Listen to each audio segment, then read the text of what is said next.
Mike Cerny, Sharon, Wisconsin, president of the Wisconsin Soybean Marketing Board. Soybean harvest this year has been kind of a pleasant surprise. Wet spring, early, dried up, really dry towards the end of the season, but I wasn't expecting much for beans, but real happy with what we've got so far.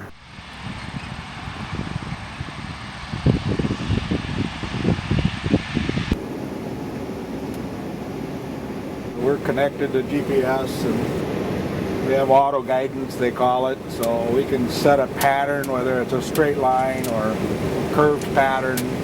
Once you've set that pattern, set that line, we can continue to follow that line all the way across the field.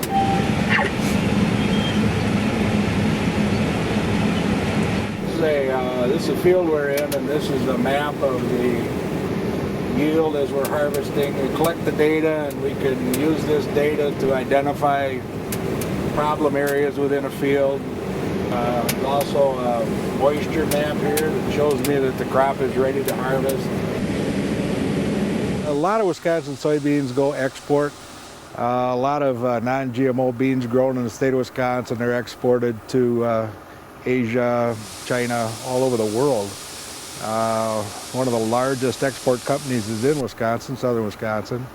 The balance of the beans are commercial beans, and they'll go commercial uses, soybean oil.